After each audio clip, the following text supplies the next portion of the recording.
Hunting and war have always been men's work, and they have always made their own weapons. Without a doubt, the boomerang is the best known of these. They are pieces of wood carved with a slight curve, which makes them more accurate when they are thrown. The heavier they are, the more effective they will be in bringing down prey.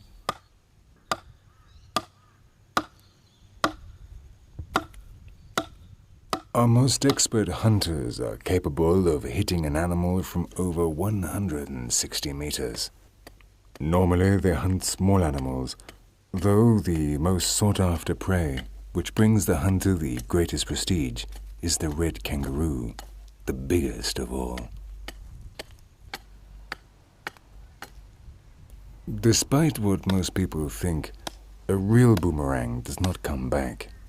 The tourist and the souvenir industry has invented devices decorated with designs from our culture, which they sell as if they were authentic boomerangs. These do come back, after describing spectacular curves in the air. But for us they have no value. They are no good to hunt with or anything. The efficiency of the boomerang comes exclusively from its weight and the curvature, which makes it easier to handle.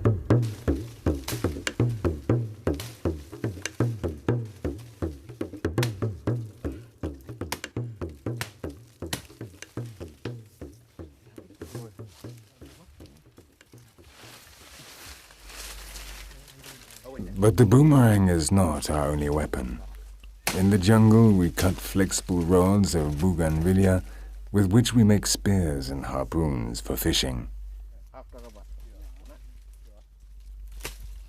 In fact, the spear is our best weapon. We used them in our fight against the white men who invaded our country and drove us off the land that belonged to us.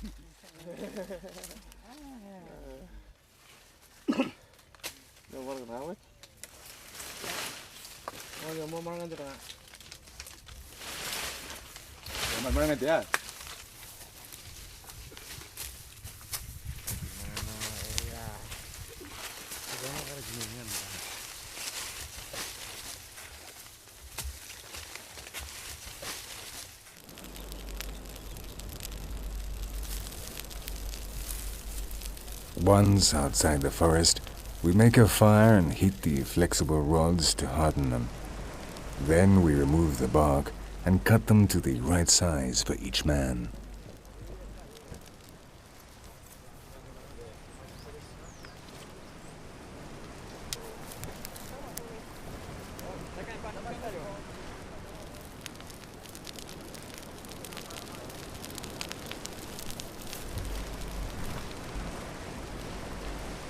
We have had to defend our country since the white man set foot in it.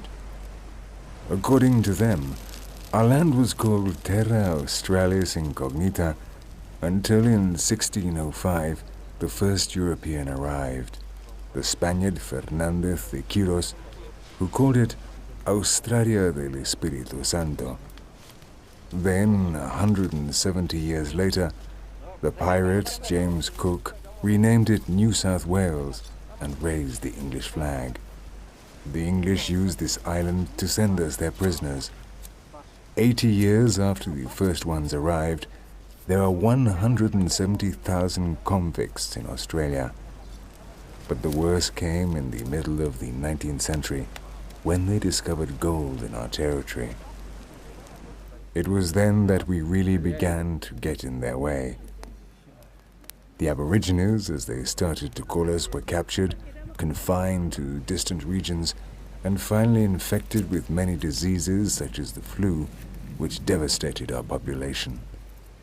During all this time, we bravely fought the invaders with our spears, but the white man had gunpowder and rifles, and in the end, he defeated us.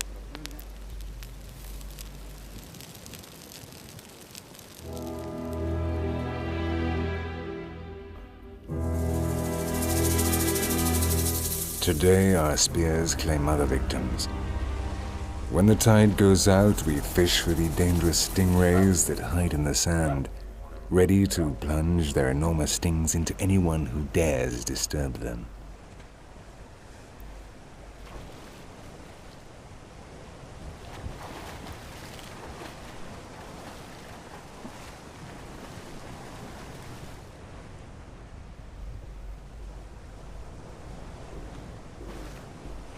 It takes practice to find them hidden in the sand and not stand on them. Their stings are very painful, but our fishermen are almost never caught by surprise. They launch their harpoons into them from a distance. When they have caught them, they hold the tail with their mouth and pull out the poisonous sting.